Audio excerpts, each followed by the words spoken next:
नमस्कार, आप देख रहे हैं अर्थनीति और मैं हूं कवीन सचान। साल 2021-22 के बजट की उल्टी गिनती शुरू हो चुकी है और 1 फरवरी को वित्त मंत्री निर्मला सीतारमण बजट पेश करेंगी।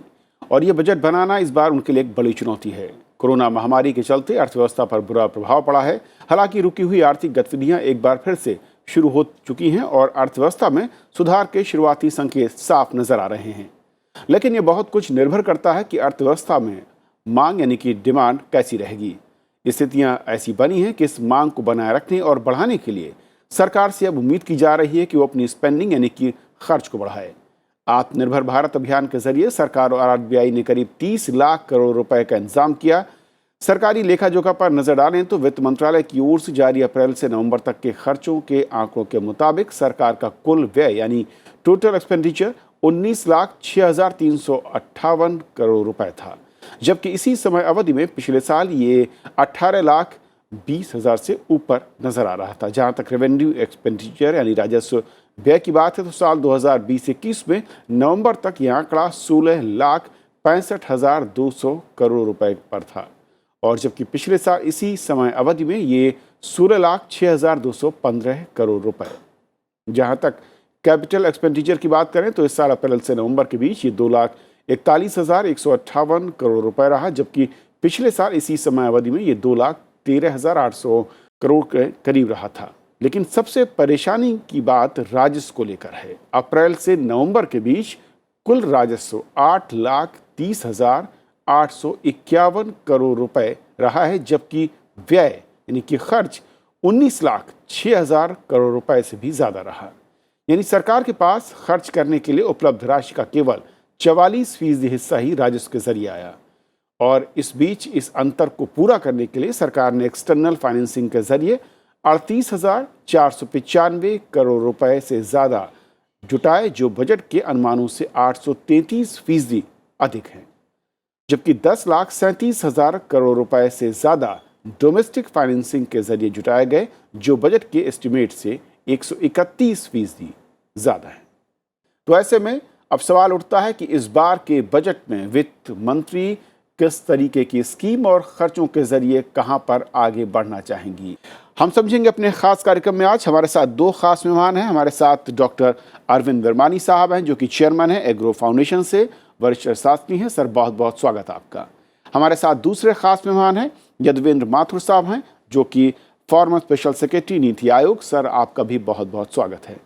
शुरुआत में वर्मानी सर आपसे करना चाहूँगा कि कोविड की अब जबकि वैक्सीन लॉन्च हो चुकी है, अर्थव्यवस्था के जो संकेतक हैं, जो पिछले 2 महीने अगर हम देखें नवंबर और दिसंबर में, उनके इशारा साफ मिल रहा है कि हम रिकवरी की तरफ हैं, रफ्तार भी अच्छी दिख रही है।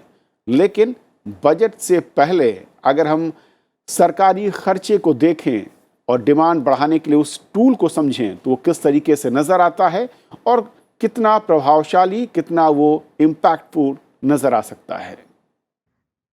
तो इसमें 2 एस्पेक्ट्स हैं मैक्रो लेवल पे जो इम्पोर्टेंट हैं।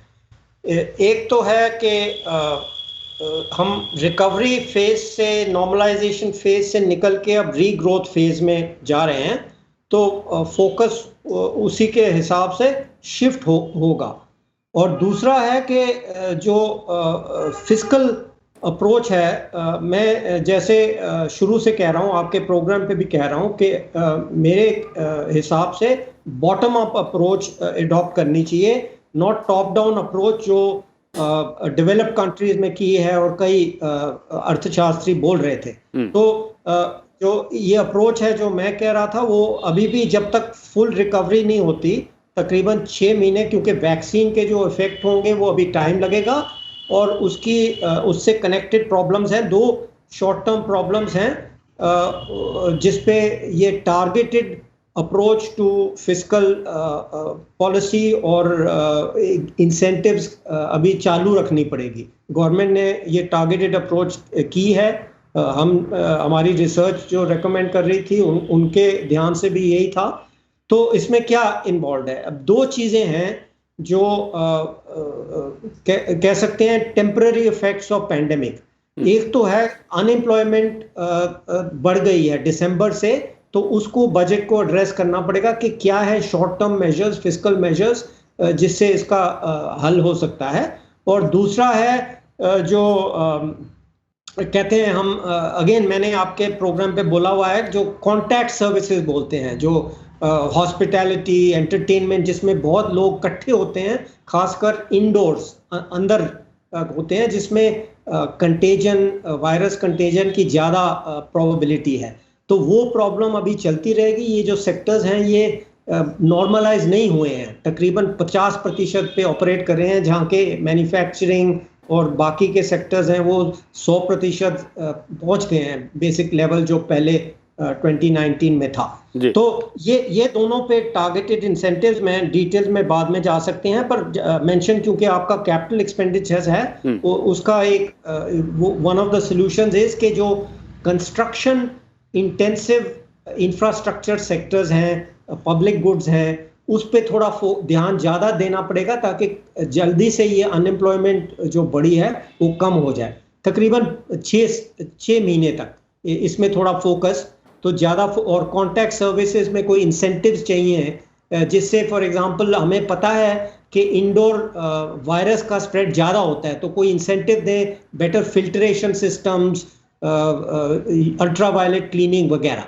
तो बेसिक मैं ये उदाहरण दे रहा हूँ, more targeted approach and focus on revival, और बाकी का जो होगा उस पर हम वापस आ सकते हैं, पर ग्रोथ को रीजनरेट करना ओवरऑल, तो उसमें टैक्स रिफॉर्म और अदर चीज़ें पे फोकस करना पड़ेगा। ओके यदुवेंद्र जी, जिस तरीके से अगर हम डिमांड को बढ़ाने के तमाम विकल्पों को देखें सरकार के सामने, किसी भी सरकार के लिए, और ख़ास तौर पर जब कोरोना काल से हम बाहर आते हुए देख रहे हैं वैक्सीन के साथ, कैपिटल एक्सपेंडिचर जो टूल है वो कितना महत्वपूर्ण हो जाता है। और इस वक्त दुनिया के कई देशों में जो बड़े अर्थशास्त्री हैं उनका भी मानना है कि यही वो टूल है जो कि रिकवरी के लिए सबसे ज़्यादा रिस्पॉन्सिबल है, और आने वाले कुछ महीनों में इसको तेज़ी के साथ हम इसका इम्पैक्ट देखेंगे। हालांकि अगर भारत में देखें तो सरकार ने पिछले 6 महीने में जो इसको लेकर अलग अलग स्कीम या फिर इंसेंटिव्स दिए हैं, उसका इम्पैक्ट हम नवंबर या दिसंबर के बाद से देख भी रहे हैं इकनॉमी में।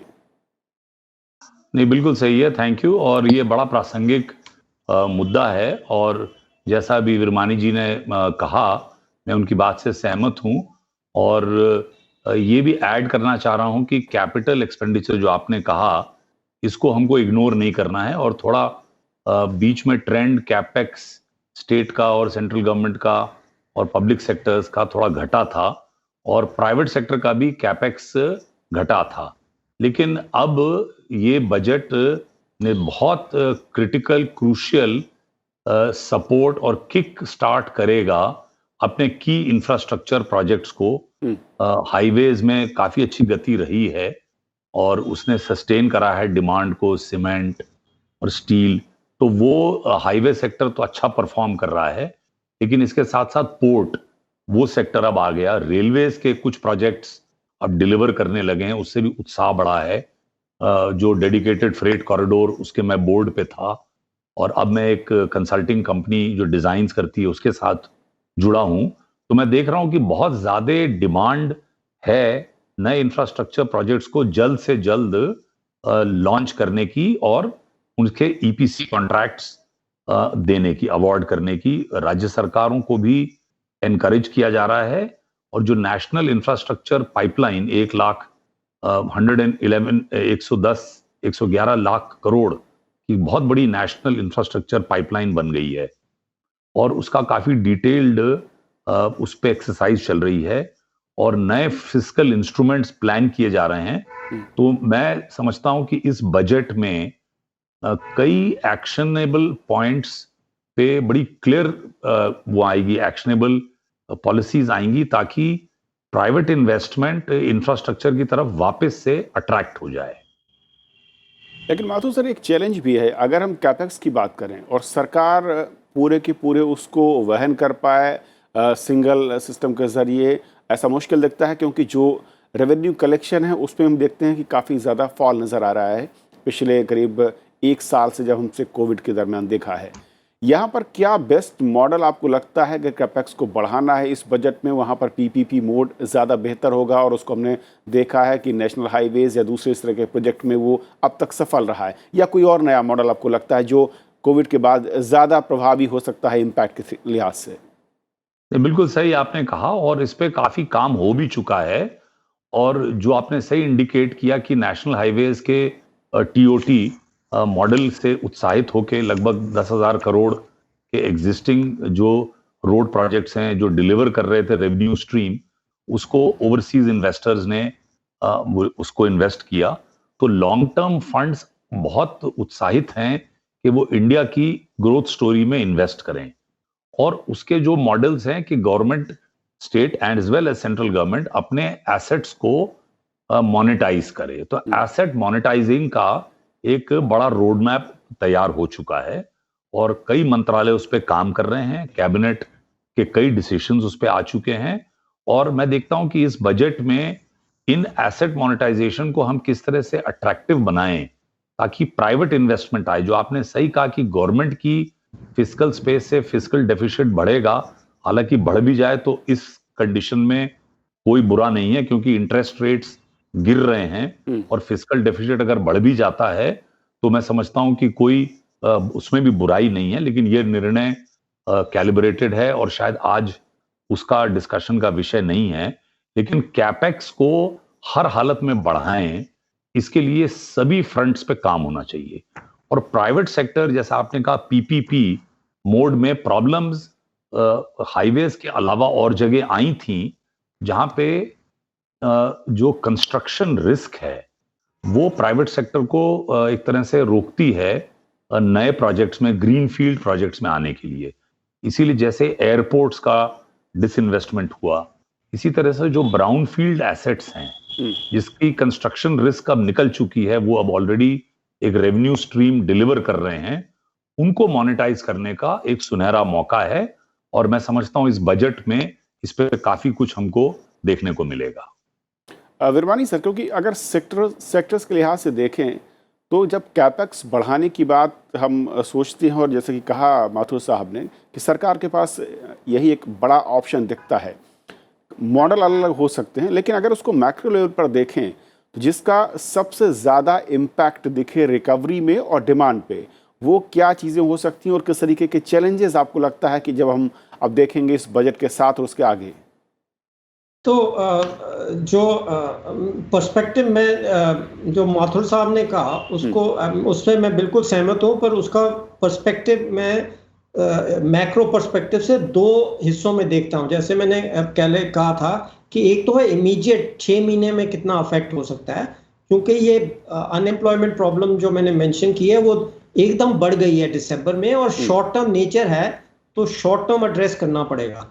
जो थोड़ी मीडियम टर्म इश्यूज हैं वो जनरल ग्रोथ, स्टिमुलस एटसेट्रा, जो कैपिटल प्रोग्राम्स थे उसमें फाइनेंसिंग का, जैसे इन्होंने बोला नेशनल इंफ्रास्ट्रक्चर पाइपलाइन और मोनेटाइजेशन ऑफ ब्राउनफील्ड प्रोजेक्ट्स, वो डेफिनेटली होंगे, पर वो और करने चाहिए। और जितनी जल्दी पॉलिसी आ जाएगी होपफुली इन द बजट, जैसे इन्होंने इंडिकेट किया, इनको ज़्यादा डिटेल नॉलेज है, तो वो लॉन्ग टर्म ग्रोथ जो हमें इंक्रीज करनी है उसके लिए बहुत महत्वपूर्ण है।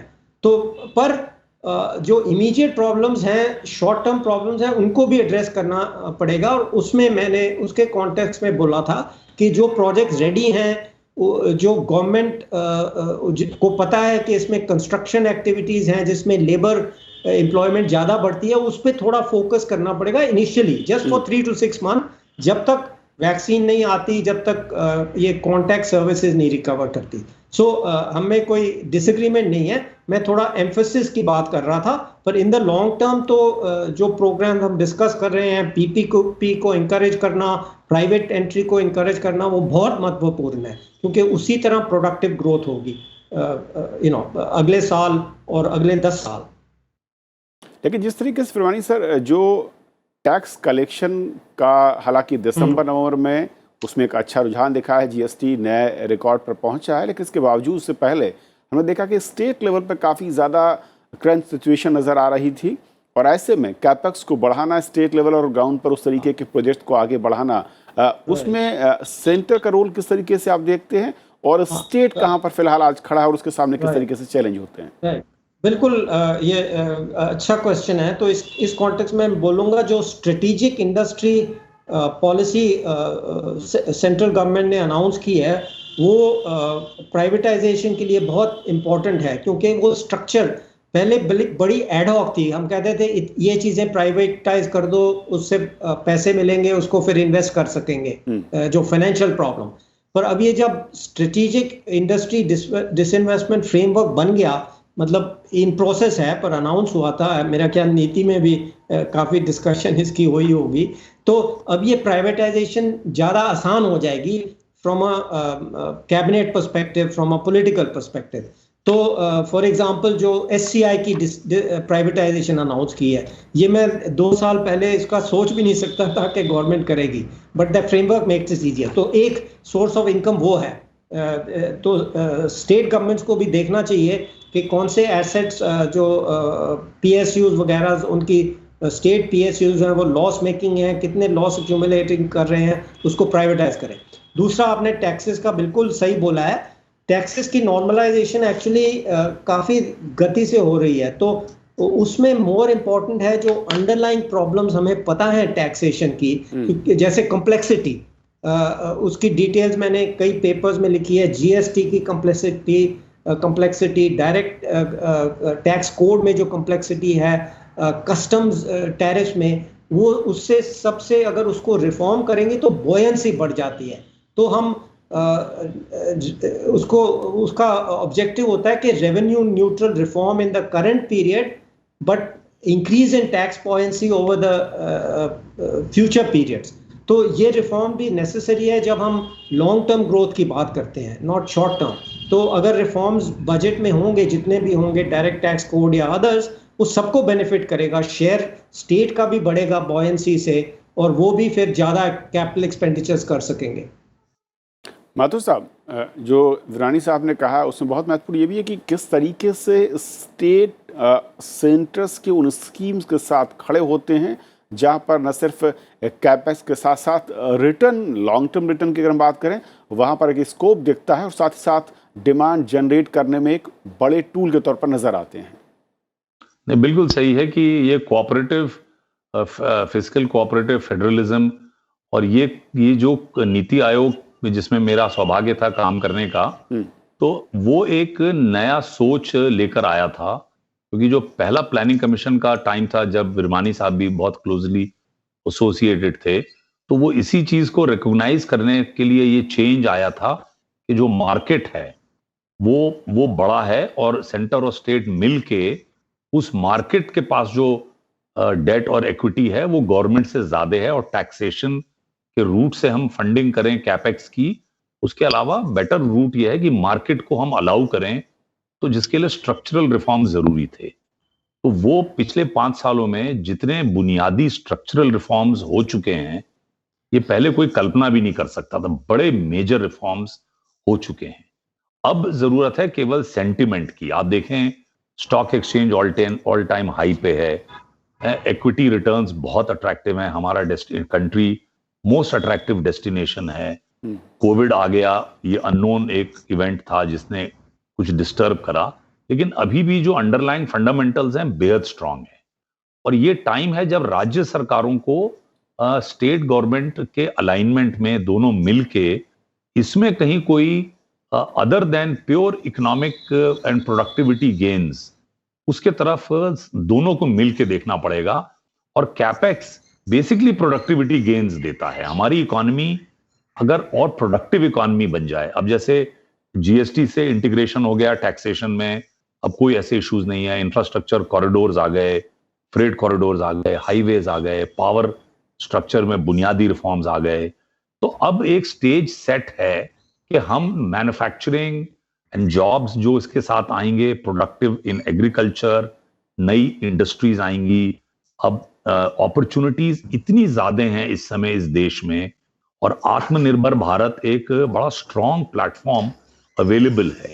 हमारा स्टार्टअप इकोसिस्टम वर्ल्ड का सबसे रोबस्ट है।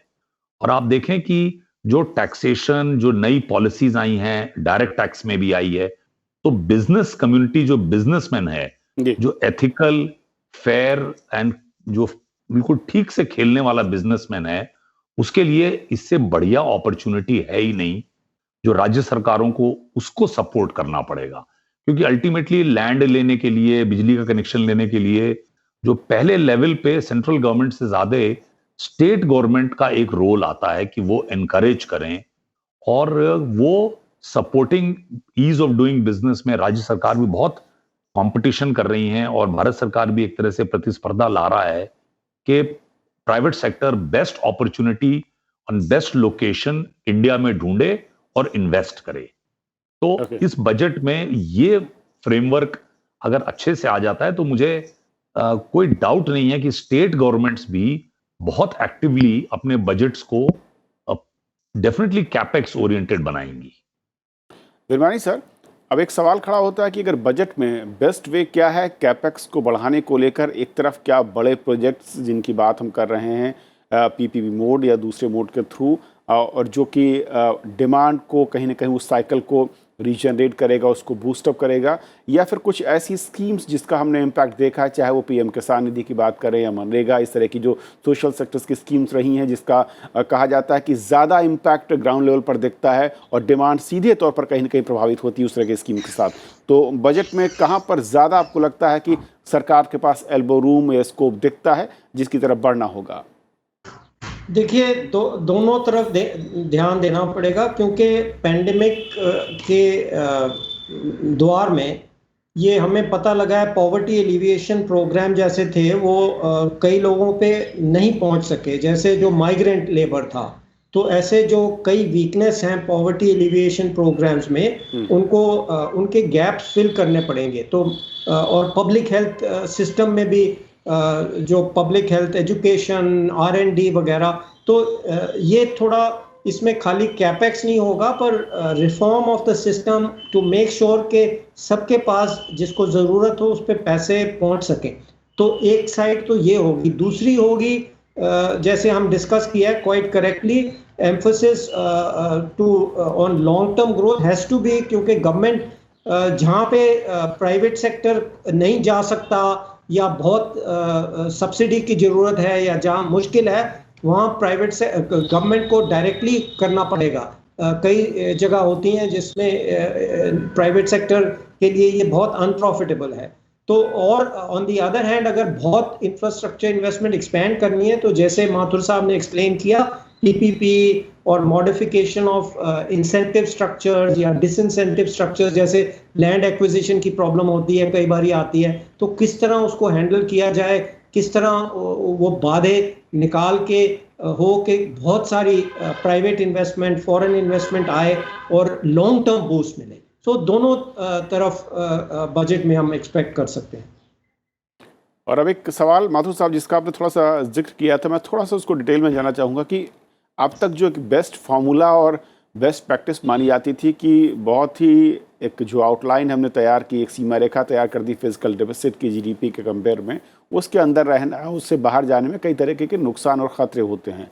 लेकिन इस तरीके की पैंडेमिक के बाद जब रिकवरी की बात होती है, डिमांड को हाई लेवल पर ले जाने की बात होती है, तो उस सीमा रेखा को तोड़ना ज़रूरी है या उससे बाहर जाने के कोई ख़तरे नहीं है, उसकी चिंता उतनी नहीं करनी चाहिए जो कि नॉर्मल कंडीशन में होती है? नहीं, बिल्कुल, ये बड़ा इंटरेस्टिंग क्वेश्चन है, और इस पे कोई कंक्लूसिव कमेंट मतलब बड़ा मुश्किल है। जो अथॉरिटीज हैं और अपने वित्त मंत्री जी हैं, वो लोग ही तय करेंगे, अल्टीमेटली उनका कॉल है और उनका करेक्ट डिसीजन। लेकिन इस समय जो ये कभी भी नहीं हुआ, और विरमानी जी इस चीज को ज्यादा बेहतर समझते हैं कि इंटरेस्ट रेट्स गिर रहे हैं, और ये गवर्नमेंट अगर बोरो ज्यादा करती है तो वो डर रहता है कि भाई क्राउडिंग आउट कर देंगे, प्राइवेट सेक्टर के पास पैसा नहीं बचेगा। तो ये बड़ा एक विचित्र सी कंडीशन बनी है जो इंडिकेट ये कर रही है कि अगर फिस्कल डेफिसिट बढ़ता भी है और गवर्नमेंट की बोरोइंग बढ़ती है बॉन्ड मार्केट्स में, तो भी ब्याज की दरें नहीं बढ़ेंगी और इन्फ्लेशन भी नहीं बढ़ेगा। सो ये समय है जब हम वो एक जो सीमा रेखा फिस्कल डेफिसिट की बांधी हुई है, हम उसको अगर क्रॉस करें तो मेरी समझ में रेटिंग एजेंसीज और जिसकी वजह से एक कंट्री को डर रहता है कि भाई हमारी रेटिंग डाउनग्रेड हो जाएगी, इसलिए हमारा फिस्कल डेफिसिट ना बढ़े। जी जी। लेकिन साथ साथ ये बहुत महत्वपूर्ण है कि बोरोइंग जो हो वो रिंग फेंस्ड हो और वो प्रोडक्टिविटी एनहांसिंग इन्वेस्टमेंट्स हो। ओके। तो वो की है, अगर वो बैलेंस, वो फाइन बैलेंस अगर हम स्ट्राइक कर पाए तो मैं समझता हूं कि फिस्कल डेफिसिट को टैकल, बढ़ते हुए फिस्कल डेफिसिट को आराम से आसानी से हम टैकल कर सकते हैं। But still I can not से, मैं कंक्लूसिवली अथॉरिटेटिवली नहीं कमेंट कर सकता। विरमानी सर, आपका टेक? जैसे मैंने बोला पहले, जो bottom up approach is exactly जैसे माथुर साहब ने एक्सप्लेन किया, उसका मतलब होता है अगर हम फोकस करेंगे कि क्या एक्सपेंडिचर ज़रूरी है और कैपिटल मार्केट्स भी समझें कि ये करेक्ट है, ये वेस्टेज नहीं हो रही, ये फजूल के खर्चे नहीं हो रहे, तो इट विल नॉट मैटर कि एग्जैक्टली फिस्कल डेफिसिट कितना है, 5% है, 6% है, 8%, that will not matter. The key thing will be कि ये जो एक्सपेंडिचर्स हम कर रहे हैं वो प्रोडक्टिव हैं, एफिशिएंट है कि नहीं। एक तो ये चीज़ है, और दूसरी चीज़ है जो फिस्कल साइड पे एवरीबडी नोज के बहुत टेम्पररी डिक्लाइन हुआ था रेवेन्यूज में, और वो ऑटोमेटिकली करेक्ट हो जाएगा। उसको अगर आप रिफॉर्म करें और उससे उम्मीद हो कि even more buoyancy is introduced into the taxes, तो कैपिटल मार्केट्स और private sector will not mind, क्योंकि थोड़ा भी फिस्कल गैप अगर इंक्रीज होता है उसमें लॉन्ग टर्म इफेक्ट नहीं होगा। बहुत बहुत शुक्रिया आप दोनों मेहमानों का हमारे साथ इस बेहद महत्वपूर्ण चर्चा में जुड़ने के लिए। तो अर्थनीति के आज के इस खास कार्यक्रम में फिलहाल इतना ही। आप बने रहिए राजसभा टीवी के साथ। नमस्कार।